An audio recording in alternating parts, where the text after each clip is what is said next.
Mesdames et messieurs, bienvenue si vous nous rejoignez dans la grille des émissions de télé et radio Centrafrique, où que vous soyez en Afrique, en Europe et partout ailleurs, et dans les quatre coins cardinaux de la planète à partir de bouquets satellitaires Canal+, et StarTime et autres moyens de communication à travers le monde. Si vous nous suivez à partir de maintenant, soyez les bienvenus dans cette émission intitulée Parole au gouvernement, laquelle émission offre l'opportunité à chaque membre du gouvernement, chacun en ce qui le concerne, de faire un bilan à mi-parcours annuel des actions réalisées dans le cadre de l'encadre du chef de l'État. Aujourd'hui, nous avons le grand plaisir, c'est cet exercice auquel nous allons nous prêter avec le ministre en charge du secrétariat général du gouvernement, son Excellence Maxime Balolou, qui est déjà avec nous sur ce plateau technique de Télé Centrafrique. D'ores et déjà, bonjour Monsieur le ministre. Bonjour. Et surtout, merci de votre disponibilité à répondre à nos préoccupations sur radio et Télé Centrafrique. Je vous remercie. Excellence, avant de rentrer dans le vif du sujet, puisque l'exercice de cette entrevue directe consiste à faire le bilan à mi-parcours des actions réalisées au sein du département dont vous avez la charge. Mais avant de rentrer dans le vif du sujet, dites-nous en quelques mots, certainement, dès votre arrivée à la tête de ce département clé, l'un des départements clés, sinon poumon des actions du gouvernement, vous avez certainement reçu une lettre de mission qui vous a été adressée par le Premier ministre sous le leadership éclairé de son Excellence Monsieur le Président de la République, chef de l'État. Alors, en quelques mots, quelles sont les grandes lignes contenues dans ce document stratégique? Je vous remercie. Je tiens à remercier la radio et la télévision centrafricaine qui m'offrent l'opportunité de parler de mon département et des actions qui sont menées. Je remercie le président de la République, chef de l'État et le Premier ministre qui ont placé leur confiance en ma modeste personne pour diriger ce département. Comme vous le savez, depuis l'article 1er de ce décret du 19, numéro 19.363 du 27 décembre 2019, qui a complètement modifié l'organisation et le fonctionnement du ministère, réadapté, n'est-ce pas, à la nouvelle dynamique impulsée par le chef de l'État pour faire de ce ministère-là un véritable carrefour, n'est-ce pas, des activités du gouvernement. Et comme vous le savez, vous l'avez bien su le dire, ce ministère est un ministère clé. C'est le conseil juridique du gouvernement, ce ministère. C'est à travers ce ministère que s'organise tout l'ensemble des activités gouvernementales, donc dans les missions traditionnelles qui consistent en la coordination du travail gouvernemental, dans un premier temps, et aussi l'édition du journal officiel, l'organisation des cérémonies et manifestations, aussi la délivrance des ordres de mission, et tout ce qui... Nous avons aussi la tutelle de l'ENAM, pour laquelle nous impulsons une nouvelle dynamique à travers les réformes clés que le chef de l'État a bien voulu nous demander de le faire. Entre autres, lorsque je suis arrivé au gouvernement, nous avons reçu, comme vous l'avez bien dit, une lettre de mission. Cette lettre de mission du Premier ministre, numéro 317, du 5 juin 2019, fixe les grandes orientations des activités de nos départements. Donc, globalement, dans cette lettre de mission, je vais vous donner les quelques points essentiels et nous reviendrons sur les détails. C'est à court terme, c'est vraiment d'apporter un appui et de conseiller les départements ministériels, institutions de la République, dans la mise en œuvre justement de la politique générale du gouvernement. Et aussi de renforcer la communication autour des activités politiques du gouvernement, aussi la création d'un site web. Nous avons aussi pour mission de veiller, et c'est là aussi c'est très important, au recrutement et à la formation à notre école nationale d'administration de magistrature pour laquelle nous sommes en train de monter, n'est-ce pas, en puissance pour faire de cette école une école de référence. Et également de restaurer au sein de cette école-là des concours d'entrée dans toutes les filières et d'autres filières qui seront créées. Également, dans le domaine de la coordination de l'action gouvernementale, c'est important de le souligner, c'est d'organiser les séminaires gouvernementaux, renforcer les capacités du gouvernement, aussi l'appropriation et la mise en œuvre de la politique du gouvernement. C'est pourquoi, je vous en parlerai tout à l'heure, nous avons organisé un premier séminaire pour permettre à tout le monde du gouvernement d'être au pas des réalités et aussi de comprendre le sens de l'État et la manière à laquelle ils doivent coordonner les activités pour satisfaire aux besoins et aux exigences de la population. Nous avons aussi, nous organisons, vous l'avez constaté aussi, les festivités à caractère officiel pour lesquelles la mission est dévolue au secrétaire général du gouvernement. mais nous assumons aussi dans nos fonctions le suivi et évaluation, ce qui est important, et leur mise en œuvre en ce qui concerne la politique publique. À ce niveau-là, nous évaluons, nous mettons en œuvre la politique gouvernementale, nous proposons des mesures de correction aussi pour atteindre les objectifs visés. Parfois, il y a des textes officiels que nous sommes obligés aussi de revoir ces textes-là et de les adapter conformément à la Constitution. Et de tout ce travail, il est important de souligner dans les missions qui nous sont assignées, c'est de proposer à moyen terme au gouvernement cette réforme dont je vous ai parlé, c'était vraiment a déjà démarré, et aussi de réhabiliter des infrastructures pour permettre justement à l'ENAM d'être dans les conditions optimales de travail et procéder aussi à la relecture des textes. Nous avons le comité des textes qui est une structure importante du gouvernement qui veille, n'est-ce pas, à la vérification, à l'élaboration des textes, au respect des procédures. Voilà, c'est quelques missions clés dévolues justement au secrétaire général du gouvernement par rapport à la mission que son Excellence, Monsieur le Premier ministre du gouvernement, nous a confiée. Alors, Excellence, merci à vous d'avoir éclairé la lanterne de nos téléspectateurs sur les missions régaliennes qui vous ont été assignées par les plus hautes autorités de la République. Nous allons aborder le vif du sujet à présent, puisque l'exercice de cette entrevue est de faire le bilan mi-parcours des actions que vous avez pu réaliser depuis que vous êtes arrivé à la tête de ce département. Excellence, en termes de réalisation, quelles sont les activités phares que vous avez pu, certainement qu'il y a plusieurs activités à votre actif, mais certainement, quelles sont les activités phares que le public centrafricain peut retenir depuis que vous êtes arrivé à la tête de ce département et quelles sont les réformes que vous avez envisagées justement pour escompter ces résultats? Je vous remercie. En termes de réalisation d'activités, vous le savez, l'organisation de travail gouvernemental impose à ce que nous veillions dans le cadre du travail que chaque département ministériel et impulsé par le Premier ministre, nous réalisons et nous coordonnons ces activités au niveau des travaux du Conseil de cabinet et des travaux du Conseil des ministres et de veiller à leur exécution. L'organisation de travail gouvernemental consiste en réalité à préparer les conseils de cabinet, les conseils des ministres et des actions majeures. Ces actions majeures portent sur l'organisation 95 conseils de cabinet de ministres, dont 55 conseils de cabinet que nous avons organisés et aussi 42 conseils de ministres depuis que nous sommes arrivés. Nous avons rédigé et publié 42 comptes rendus de conseils de ministres. Et nous avons notifié aussi 169 décisions et arrêtés en conseil de ministres. Et aussi, nous avons des rappels d'avis, c'est-à-dire des mesures que le premier chef du gouvernement demande d'appliquer au niveau des différents départements ministériels. Nous leur rappelons justement le respect des délais et la mise en œuvre de ces différentes instructions. En ce qui concerne l'information du public, il faut aussi, c'est important de le souligner, nous avons essayé de donner plus de visibilité à l'action du gouvernement.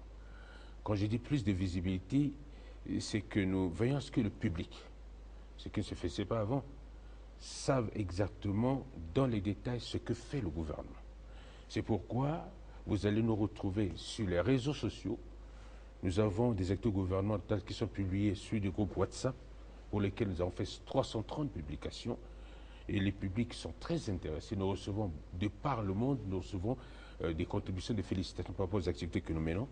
Nous avons une page Facebook, nous avons une chaîne YouTube. Cette chaîne YouTube reprend les comptes rendus des conseils de ministres que nous diffusons sur ces chaînes qui est écoutée partout dans le monde. Et nous avons également les activités des ministères que nous intégrons au niveau. Nous publions aussi sur notre groupe WhatsApp, sur notre page Facebook ainsi que sur la chaîne YouTube. Mais il n'y a pas que ça, puisque vous allez sur Twitter, vous allez retrouver le secrétaire général du gouvernement, même sur Telegram, vous retrouvez le secrétaire du gouvernement. Nous avons donné plus de moyens pour que, à l'international comme au niveau national, le public doit savoir exactement ce que fait le gouvernement. En plus de ces activités, nous publions toutes les informations gouvernementales en ce qui concerne les projets, les lois, les décrets, des décisions importantes, nous les publions sur le journal officiel. Donc dans le domaine global de l'édition et de la publication régulière de la règle du droit au journal officiel, c'est important cette publication permet de garantir aux citoyens et aussi aux usagers des services publics, au monde des affaires, la société civile, la sécurité juridique et la transparence de l'action gouvernementale. De plus en plus, le gouvernement est plus proche de la population en ce qui concerne les activités qui sont menées. Et c'est pourquoi vous allez constater que nous avons publié 491 textes officiels que nous pouvons répartir de cette manière-là. Il y a 3 accords, conventions et traités, n'est-ce pas, internationaux, qui ont été ratifiés. Nous avons publié 19 lois promulguées que nous avons diffusées au niveau du journal officiel, 466 décrets signés que nous avons publiés au journal officiel. Nous avons 6 avis de la décision de la Cour constitutionnelle que nous avons publiés au journal officiel et 207 arrêtés et décisions d'agrément que nous avons aussi publiés au journal officiel, dont les usagers de services publics peuvent, n'est-ce pas, se rapprocher du secrétaire du gouvernement pour s'en procurer. Et aussi, sur cette période, je tiens à vous dire qu'il y a 13 numéros qui ont été publiés en édition ordinaire et 13 éditions spéciales. Et je vous parlerai aussi d'une structure importante du secrétaire général du gouvernement qui est la commission des textes. Vous savez, la commission des textes, ce travail porte essentiellement sur 68 projets de textes qui étaient traités par la commission, chargée de l'examen de tout ce qui est projet de loi, décret. Et à ce niveau-là, ce sont 21 projets de loi qui ont été traités. Nous avons 45 projets de décret et aussi 2 projets de statut, 8 appuis et conseils à des départements. C'est notre mission aussi, d'aider les départements justement dans le cadre de la formalisation non seulement de la politique, mais des textes qui sont rédigés. Nous essayons de les accompagner par des conseils, des orientations. Voilà un peu près le travail que le secrétaire général a pu abattre en un an. On vous entend parler, Excellence, ça veut dire que vous avez abattu un travail impeccable, même si la liste n'est pas exhaustive. Tout à l'heure, j'avais l'intention d'aborder avec vous les mécanismes de communication et de la vulgarisation des actions du gouvernement. Seulement, vous avez pris le train en marche, mais quelque part, nous allons revenir sur ce point saillant. Alors, Excellence, dès votre passation de service, certainement que votre collègue, en vous passant la main, vous a légué certains projets. Alors, quels sont les projets clés qui ont été portés à votre connaissance et comment est-ce que, quels sont les mécanismes que vous avez mis en œuvre? Je vous en prie, parce que je n'avais pas encore fini l'autre aspect, parce que je ne veux pas, vous-même vous avez vécu avec nous, puisque vous travaillez particulièrement avec le secrétaire général du gouvernement, les stations radio et de télévision. Nous avons des fêtes que nous avons organisées. Vous savez, le 1er mai 2019, le 59e anniversaire de la proclamation de l'indépendance. Vous avez vécu avec nous le 61e anniversaire de la proclamation de la République centrafricaine. Et là aussi, ce 1er décembre, vous avez vu l'éclat particulier avec la présence du président Tshisekedi, la journée internationale de la femme, le 101e anniversaire du décès du président Barthélemy Boganda. Et toutes ces fêtes-là sont organisées par le secrétaire général du gouvernement, à travers le comité national de fêtes. Mais vous avez parlé tout à l'heure, j'ai oublié de revenir là-dessus. Je vous ai parlé en filigrane des séminaires gouvernementaux que nous organisons. Il y a aussi une rencontre importante que nous organisons aussi, des ateliers de renforcement des capacités que nous le faisons dans le cadre de l'ENAM. On y reviendra avec le projet Tamboula que nous assumons, n'est-ce pas, la coordination. Et j'ai oublié aussi, il faut que je le mentionne, que nos téléspectateurs comprennent, c'est qu'au niveau secrétaire général du gouvernement, vous ne pouvez pas sortir de l'extérieur pour des missions officielles sans que ce soit autorisé par le secrétaire général du gouvernement. Et à ce sujet-là, nous avons, je tiens à vous le dire, nous avons délivré 1806 ordres de mission, pour lesquels 1310 sont financés, sont pris en charge par l'extérieur, c'est-à-dire par les organisations internationales et autres, 336 par le gouvernement, et nous avons des autorisations de sortie, et tout ça rentre dans le cadre, n'est-ce pas, des actions de nos départements. Mais pour revenir à ce que vous avez dit, en me posant la question de savoir, mon prédécesseur, n'est-ce pas, il y a des projets. Je suis arrivé au département, c'est vrai, nous sommes à l'exigu. Je reconnais que nous travaillons dans des conditions un peu difficiles, mais nous sommes réorganisés. Nous avons un projet important, un projet phare. Le projet est déjà finalisé, c'est de construire un bâtiment annexe pour renforcer les capacités et créer les conditions optimales pour que le personnel travaille vraiment de manière efficiente et efficace. Et dans un cadre décent. Exactement. Donc nous avons un projet qui est finalisé, évalué. Nous sommes en phase de recherche de financement hein, pour permettre de renforcer les capacités. Il n'y a pas que ça. Nous avons lancé aussi un programme important pour le site web. On a déjà l'appui d'un partenaire international qui va nous appuyer sur le recrutement d'un consultant qui va élaborer le site web du secrétaire général du gouvernement, puisque nous allons mettre en ligne tous les éléments d'information que nous publions sur le gouvernement et aussi le journal officiel sera en ligne. Et nous allons avec un système d'intranet que nous allons instaurer pour que on va assurer non seulement le suivi régulier de tous les acteurs qui travaillent au secrétaire général du gouvernement, mais pour rendre plus efficient le travail au niveau des différentes directions générales et autres. Nous avons aussi une deuxième activité importante qui est un autre consultant qui va travailler sur la mise en œuvre des outils d'évaluation des politiques publiques. Parce qu'on nous a confié cette mission. À l'époque, le secrétaire du gouvernement avait la mission d'évaluation des politiques publiques. Mais c'était retiré, mais maintenant on nous a reconfié ce travail-là. Bientôt, hein, nous allons, n'est-ce pas, disposer de tous ces outils qui permettra non seulement d'évaluer, mais d'assurer la cohérence des activités et de permettre au gouvernement de répondre efficacement aux attentes de la population. Donc, dans les discussions, il y a ce projet de construction de ce nouveau siège et nous avons hérité d'un ancien projet que nous avons réactualisé, essayer de reprendre ce projet-là, redimensionner en fonction des ambitions qui sont les nôtres, c'est de faire du secrétaire général cette véritable vitrine du gouvernement. Effectivement, Excellence, il faut faire du secrétariat général du gouvernement la vitrine justement du gouvernement, puisque tout à l'heure je l'annonçais au début de l'introduction de cette entrevue que c'est un ministère poumon des actions du gouvernement. Alors, quelle est la stratégie que vous avez mise en place en termes de communication ou quels sont les supports de communication? Vous avez déjà épilogué là-dessus, mais est-ce qu'il existe un plan de communication au sein du département dont vous avez la charge pour vulgariser au maximum, tant à l'échelle nationale, régionale, continentale qu'internationale, les actions du gouvernement?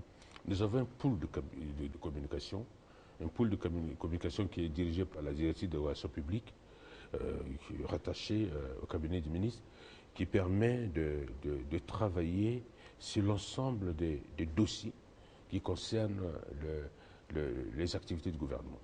Et ce pool est un organe de veille stratégique au niveau communicationnel.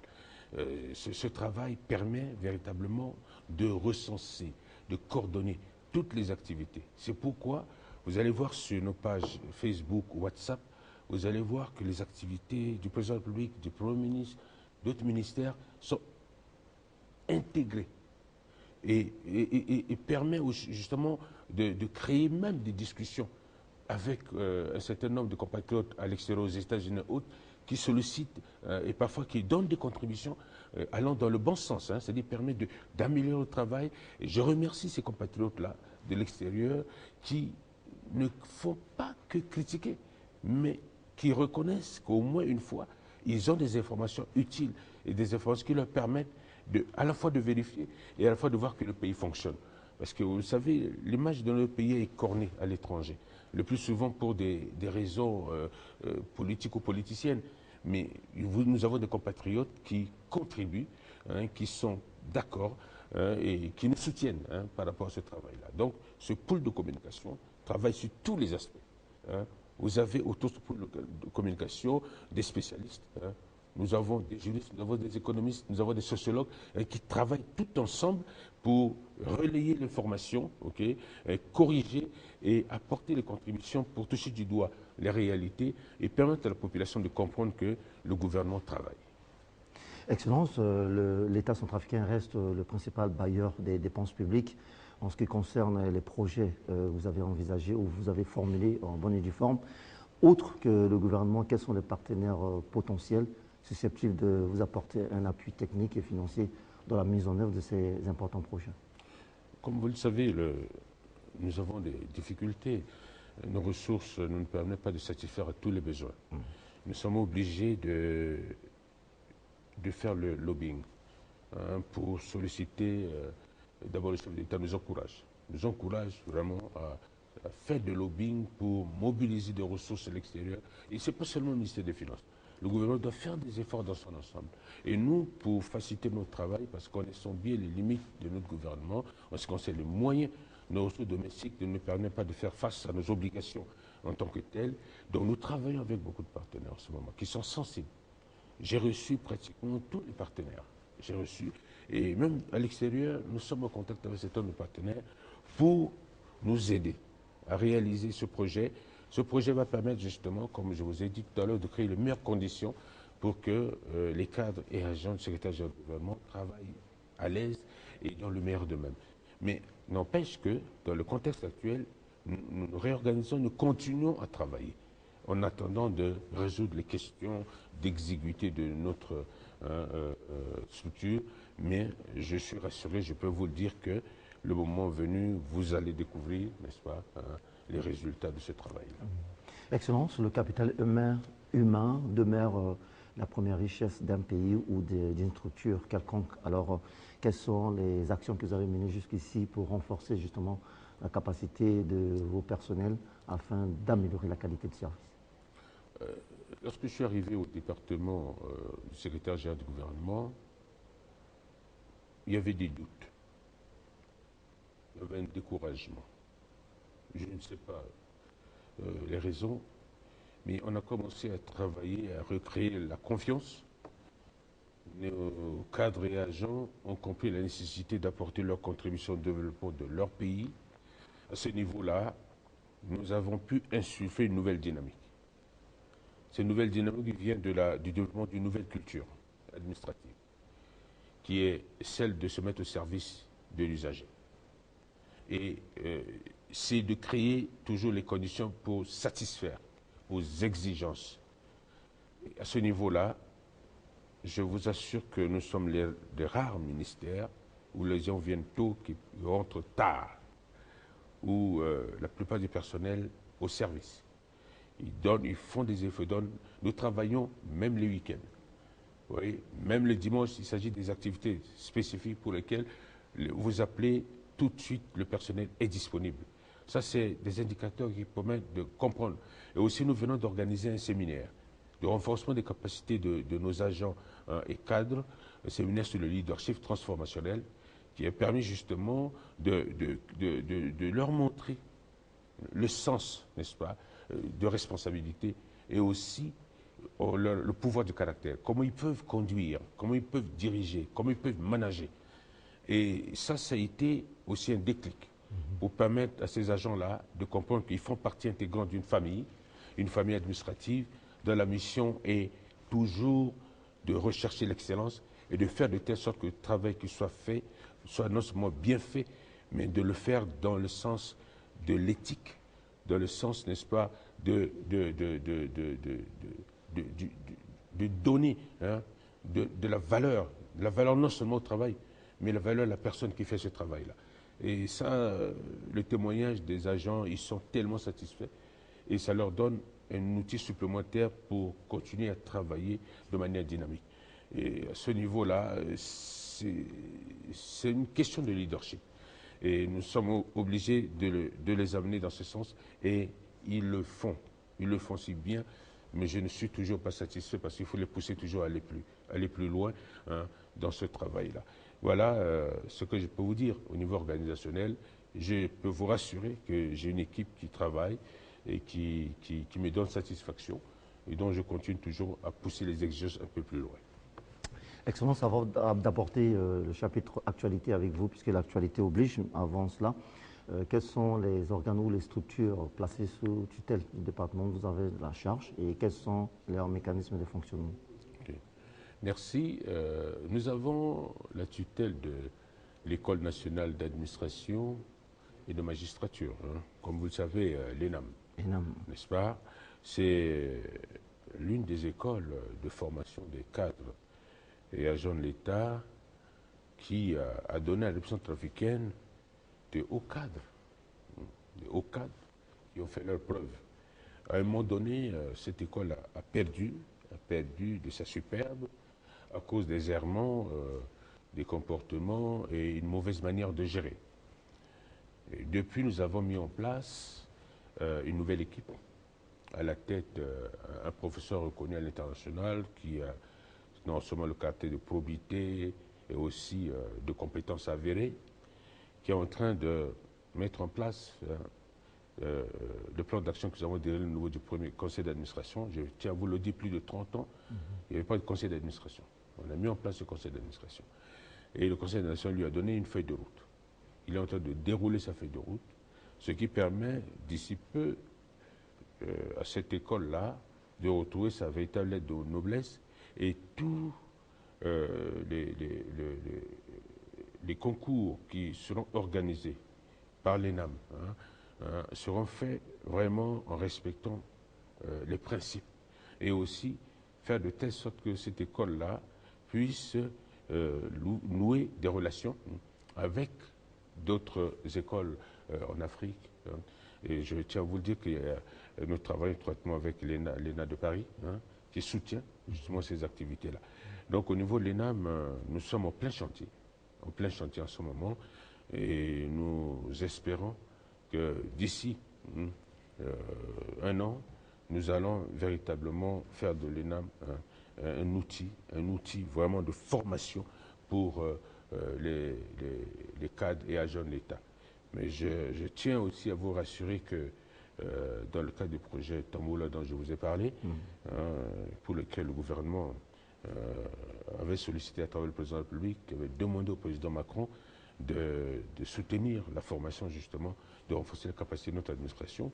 À cet effet, dans le cadre de ce projet, il y a eu 200 hauts cadres de l'État qui devaient être formés. Il y a une première phase, ce qu'on appelle Tamboula 1, où on a formé 80, et maintenant il y a une deuxième phase, les 120. On va démarrer bientôt la formation de ces 120-là. Tout ça pour permettre justement de créer une dynamique au niveau de l'administration, des hauts cadres bien formés qui seront utilisés, n'est-ce pas, dans les différentes directions afin de recréer cette dynamique. Parce que depuis longtemps, la plupart des fonctionnaires agents de l'État sont recrutés sur titre. Ils n'ont pas une formation de base, ce qui pose problème d'efficacité en ce qui concerne le rendement. Même la notion de service public pose problème. Donc c'est pourquoi l'ENAM va jouer ce rôle. L'ENAM aussi, en plus de ça, organisera des formations à la carte. C'est pour rendre un peu dynamique l'appareil administratif. Exactement. Donc voilà l'objet de tout ce travail que nous sommes en train de faire. Il y a bientôt c'est une autre formation. On va procéder à un recrutement. Là c'est au niveau de l'administration. On va recruter des jeunes fonctionnaires, 25 qui seront formés pour leur permettre ceux-là de travailler comme secrétaires généraux ou des préfectures ou secrétaires de sous-préfecture. C'est pour créer aussi une dynamique au niveau des concentrés pour que, au niveau de nos structures, en termes de renforcement de l'autorité de l'État, qu'il y ait des cadres qui puissent soutenir les actions des préfets et sous-préfets. Là, ce travail-là est en train d'être fait. Et vous voyez aussi, on a les 150 agents pénitentiaires et autres qui sont en train de finir aussi leur formation. Et tout ça, c'est pour donner la capacité à l'État de s'affirmer, de jouer son rôle. Et c'est l'ENAM qui est le centre de gravité de toute cette formation-là. Voilà ce que je peux vous dire au niveau de cet organe de structure de tutelle. Et je vous rappelle encore que nous sommes en train de réorganiser le texte organique, justement. Ce texte-là qui va redimensionner l'ENAM, on a envoyé au CPDE, c'est-à-dire la commission permanente, n'est-ce pas, de dotation de l'emploi, pour voir si les coûts sont supportables et autres. Ils vont transmettre à la commission des textes pour que je puisse présenter au Conseil de ministres, valider, n'est-ce pas, le nouvel organigramme de l'ENAM. Voilà de tout ce travail que nous faisons. C'est le vœu du chef de l'État. Il veut une administration dynamique, compétente, et pour le faire, nous avons un instrument qui est l'ENAM, qui est notre école, mais on ne va pas former que des Centrafricains. Nous formerons aussi des étrangers qui vont concourir pour venir chez nous d'ici là. C'est pourquoi nous travaillons. Ça va être une structure de référence. Absolument. On veut faire de ça justement une école professionnelle de l'administration publique, une école de référence. Et pour ça, nous y tenons. Je pense qu'on atteindra le but à moyen terme. Merci Excellence, avec vous, nous avons fait pratiquement le tour d'horizon du bilan à mi-parcours, des actions que vous avez réalisées au sein du département dont vous avez la charge. Également, nous avons essayé d'épiloguer sur les gros projets que vous attendez mettre en œuvre avec la participation des partenaires économiques. Excellence, nous ne pouvons pas nous séparer sans pour autant décrypter l'actualité. Et nous savons pertinemment que l'actualité de l'heure dominée, c'est la pandémie à coronavirus dont l'origine a démarré depuis la Chine, a transité plusieurs frontières pour faire son apparition en République centrafricaine. au lendemain de l'entrée sur le territoire centrafricain de cette maladie mortelle, le chef de l'État s'est personnellement investi pour demander à la communauté nationale à observer strictement les règles d'hygiène, qui restent d'ailleurs le seul moyen efficace pour lutter efficacement contre cette pandémie. Alors dites-nous, en ce qui vous concerne particulièrement, le département que vous dirigez en ce moment, quelles sont les mesures préventives que vous avez prises jusqu'à ce jour pour également contribuer à barrer la route systématiquement à ces fléaux? Je vous remercie. Nous sommes les premiers départements ministériels à réagir tout de suite. Lorsque le gouvernement a lancé un appel à une mobilisation générale, nous avons au niveau de notre ministère des dispositions, des kits de protection, lavage des mains, nettoyage régulier, et nos agents, les personnels du département font des efforts. Vous avez à l'entrée, que ce soit du cabinet, à l'entrée de toutes les directions, vous allez voir des seaux d'eau, du savon, et c'est de l'eau où on a mis des produits, l'eau de Javel, et pour permettre aux gens de nettoyer d'abord les mains et se protéger. Nous avons aussi mis un système justement de fonctionnement en créant ce qu'on appelle la rotation du personnel. Les bureaux, il y a beaucoup de personnel, on va réduire le nombre et permettre à d'autres qui seront chez eux, ils vont revenir dans les jours, ils vont travailler par alternance pour éviter la propagation de la maladie. Donc c'est des mesures que nous avons prises, nous le faisons pour protéger nos personnels. Et comme vous le savez, je vais plus loin. Ce travail, même au niveau gouvernemental, vous avez vu, vous avez suivi le Conseil des ministres, le gouvernement même aussi a pris des mesures pour protéger les plus hautes autorités de l'État afin de leur permettre de continuer à travailler. Et cette activité au niveau du secrétaire général du gouvernement, nous le faisons tous les jours. Les poignets sont nettoyés régulièrement et c'est pour amener les gens à comprendre. Mais je tiens à lancer un message. Beaucoup de nos compatriotes n'ont pas encore compris cette menace grave. Ailleurs, il y a des milliers de morts. Nous sommes pour le moment épargnés dans notre pays. On constate 11 cas, dont 3 sont guéris, d'autres sont en train d'être suivis. Mais attention, on ne doit pas lésiner sur les moyens, la sensibilisation.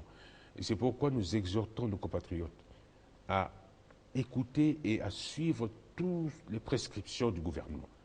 Les sensibilisations, ils doivent faire très attention. Parce que cette maladie, nous avons peu de moyens, mais nous pouvons dire que Dieu nous protège.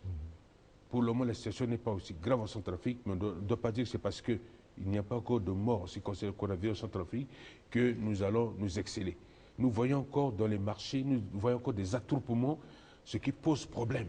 Et à ce niveau-là, des instructions ont été données fermement aux différents départements sectoriels qui doivent prendre des mesures pour amener la population à respecter les consignes afin de nous préserver et de sauver vraiment notre pays de cette maladie.